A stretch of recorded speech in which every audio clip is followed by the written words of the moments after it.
ना बरं, आपल्या चुकांमधून आपण शिकावं असं म्हणावं तर ह्या परिस्थितीमधून ना आपण कधी गेलोय ना पिंट्या. मग अशा परिस्थितीमध्ये काय वागावं हे त्याला नाही सुचलं, त्याला नाही कळलं बाबा, तो पूर्ण अडकला हो.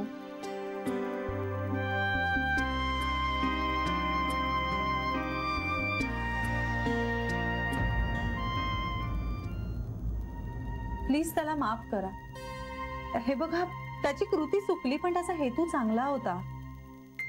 तुम्हाला मनातून पटतंय नाही? जानू, प्रश्न फक्त आपला नाहीये, आपल्या पुरताही नाहीये. जावई बापू, त्यांना पटेल हे सगळं? मी बोलेन, मी सांगेन ना, समजावून सांगेन मी त्याला. आणि तुझ्या सासरचे सगळेच दुखावले गेलेत ग बाबा. मी त्यांच्या पायावर लोटांगण घालीन आणि पिंट्यासाठी माफी मागेन. आणि मला माहिती आहे ते समजून घेतील बाबा. समजून घेतील बाळा, क्षमा करतील का? शंका आहे मला.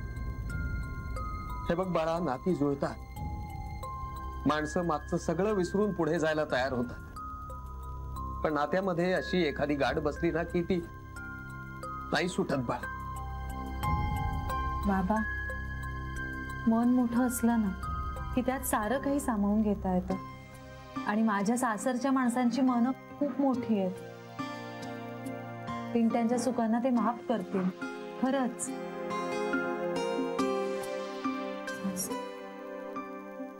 काय झालं?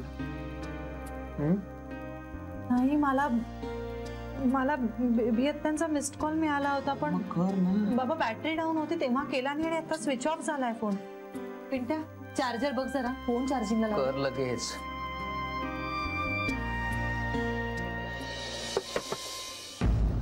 रोहन सहस्त्रबुद्धे इथेच राहतात का?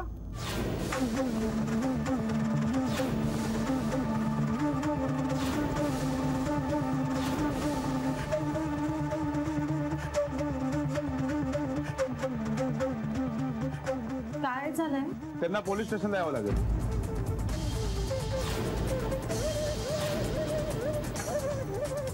का? त्यांच्या विरोधात कंप्लेंट नोंदवली गोखले गुरव उद्योगाच्या मालकांनी.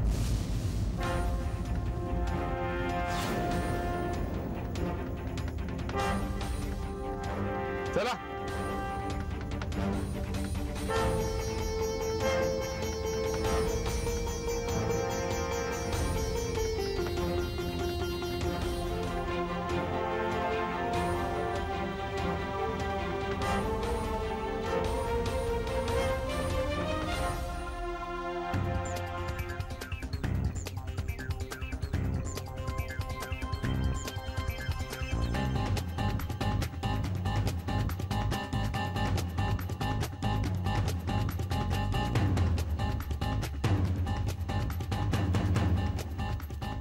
जानू, जानू,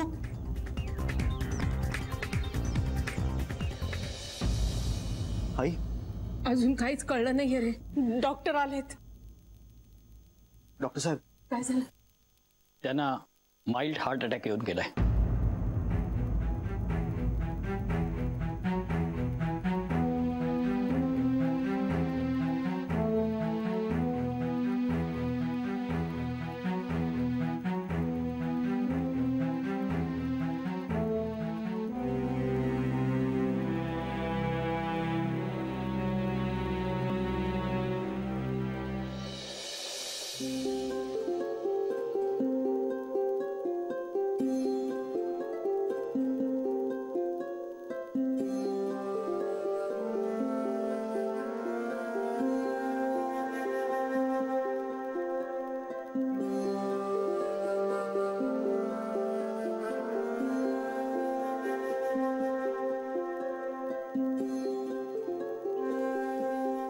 काय झालंय डॉक्टर?